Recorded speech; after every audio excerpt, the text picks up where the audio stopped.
What is up, everybody? Escape211 here. We are on the test server, and as you can see, sitting here in the middle, we got the new mech that we're taking a look at. This is Seeker, all right? I actually am excited to see what this guy can do, and I think he's crazy and super interesting. And you guys already got an idea of how he works, but let's take a look at his stat stuff, and then we'll have some gameplay going on here. So, first of all, he is an attacker. So I actually was super worried he was going to have 32 energy, but he actually only has 24. So he's a lot like Stalker in that sense. If you look at his stat line overall, you'll see, yeah, he maxed it out at 24. His HP is pretty high. It's, for a legendary, that makes sense, but it's a little higher than the scouts, but lower than the tanks, and like sits very close to like where Hemlock is. So that makes sense where his HP is. He actually has a little bit more than Nomad, but since he doesn't have the damage reduction that Nomad has, this seems like a fair amount. His speed is like at the cap, the high end, if you are not a scout, right? Scouts are like 28, 29, so everything else is 22 and lower when they're more like utility, and then tanks are usually slower than that. So like speed is at the highest it can be, apart from being a fast scout. So very good.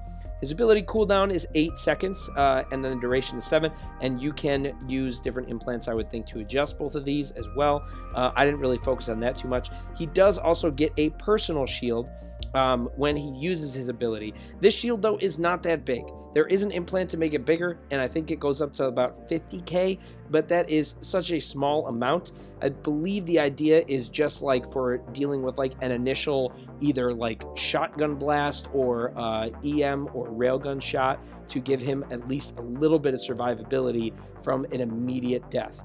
So like I don't really think there's a whole lot of need for that to be adjusted at all. So interesting and very nice to have, so that you get some benefit out of them for sure. The warp range is 100 meters. This thing is insane, all right? It is crazy to me that it's 100 meters. Now, I have to say, like, I thought this was going to be a lot shorter, and maybe implants would help it. There is an implant for it, so you actually can get up to like 130 meters, which is crazy. But I actually think in using it, I was a little more surprised, but it still sounds insane to me. It's super far reaching. The warp duration, I think this is incorrect, unless it's talking about the amount of like delay or time it takes for you to warp to the location. So there is a little bit of that, but I mean, you know, it's more like 5 to 7 seconds like it has up here, where you're actually at the new location, and then you get warped back to your original spot. You also get a damage bonus with this. And there's an implant to make this damage bonus even higher. So, you know, a lot of great potential on paper with this guy. A lot of people thinking he is OP. I'm not exactly thinking that he is, and I'm hoping that my gameplay shows that a little bit. And we'll talk a little bit about it. But I do want to just show you a couple different matches, one where it's at more his natural level, and then one where it's maxed out. So let's take a look at that. So here we go. All right, here we go.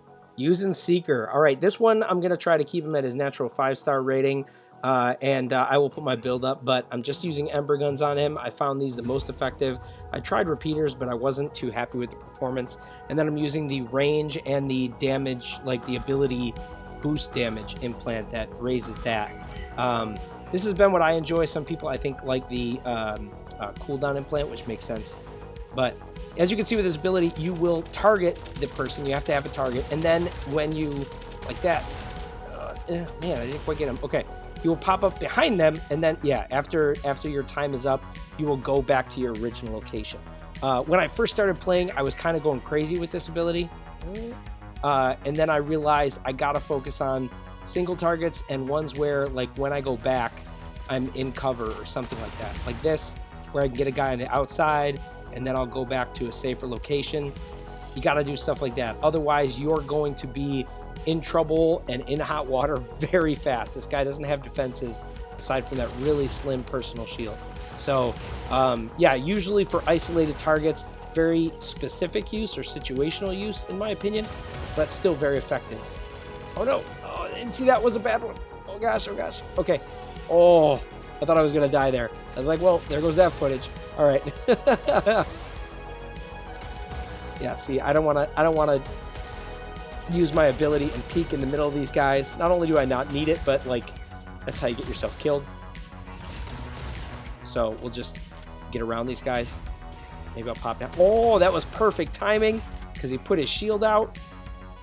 I was just doing it to like have fun and use the ability, but gosh, that was nice. And then, yeah, we pop back here behind this cover. So this guy on the outside is probably a good one. Oh, never mind, he's dead. That would have been a good one to go for. These guys that are all bunched up, probably not a good idea. I kind of want to, just for fun though, pop behind these guys and hit him with the shotgun blast. Oh, no, no. Oh, gosh, okay. Okay, so for this one, I'm going to pop in there and just quickly kill that guy. There we go. Not a bad usage there, even though it was really close to me. That can also be effective, where you can kind of disorient your opponent or get in a better position for you. That's worse for them. So, man, yeah, they're all kind of bunched up in here, which makes sense. I mean, on this map, you kind of funnel through. I think I'm going to use it just for fun, though. Yeah, because they're all over there. So I'm going to pick one of the guys in the back over here. Yeah, that one's good. And then I'm going to try to hit all of them. All right. Yeah, well, that's what I'm saying. If you do something like that where you get crazy, you're going to get killed. But we did get a couple kills. And sometimes just as a quick assassin strike, he can be very effective that way. It really depends on the situation. But I think you'll want to try to be more careful with him in general at picking your targets, especially for like solo play when you want to get good use out of a mech before he dies. If you're in competitive play, maybe you have a very specific use for him to kill something. That can make sense, but otherwise, yeah, you definitely have to be careful about how you use this ability. Knowing where your starting position is, knowing where the target is, and all that is very key for the positional advantage of this guy. But overall, yeah, I mean, it seems really, really cool at first couple of uses for sure.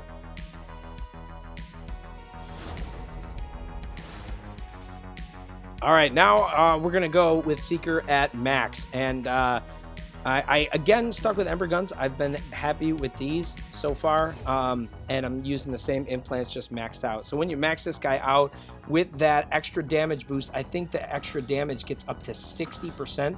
I'll put my build up again. But it's monstrous for the amount of damage that you're doing. But you do have to be careful about, yeah, see, I was debating, like, should I go in there? But he had two guys behind him.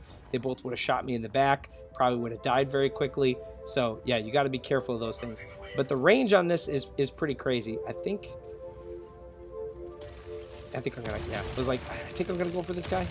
Since he had miniguns, too. You want to be aware of what your enemy has. You want to be aware of, like, if they're reloading, that you can take advantage of that kind of stuff. So all that, like, you know, you gotta make those plays.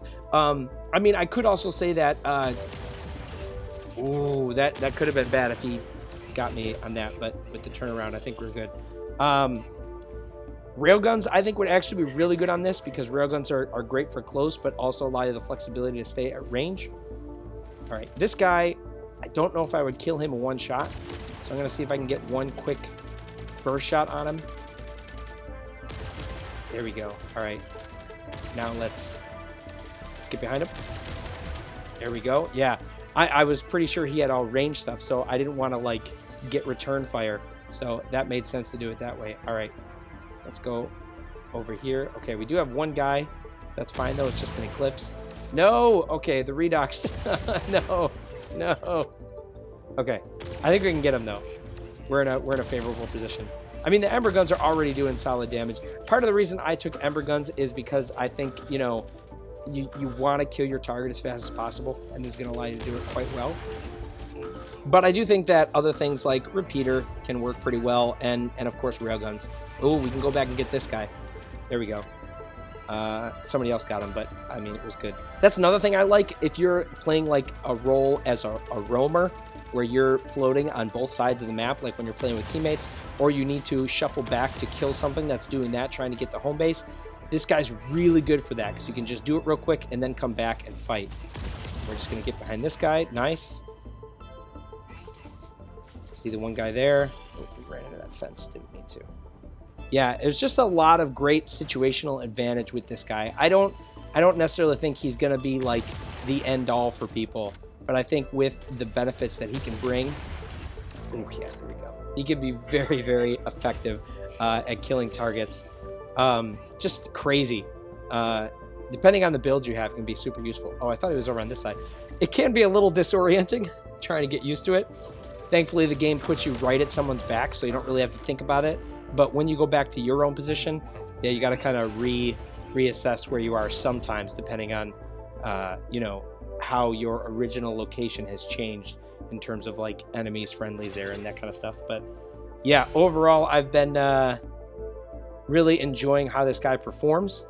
Really interesting mech, and I like the idea of dealing with certain campers and different kind of stuff, and being quick response to certain enemies. You don't want to be too crazy with this guy and rush in though. I find he's more like a calculated strike, but really neat idea overall. All right, guys, so that is Seeker. As you can see, he is pretty darn awesome. I actually think he's a really solid guy, but I also think he's a little more balanced than I thought. When I originally saw the idea, I was like, this is super OP and it's insane, but I do think that he's going to be more for calculated strikes and situational use, or specific like attacks or assassins you need to take out, and just generally dealing with campers, which makes a lot of sense.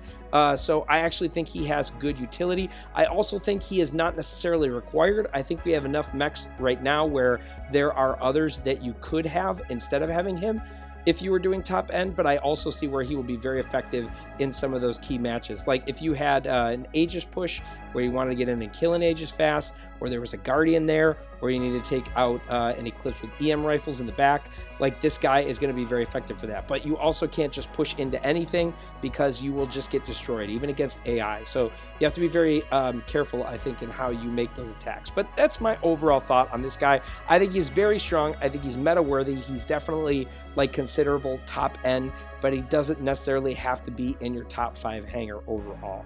But you guys can let me know what you think. Feel free to comment below, and we will see you out there on the battlefield.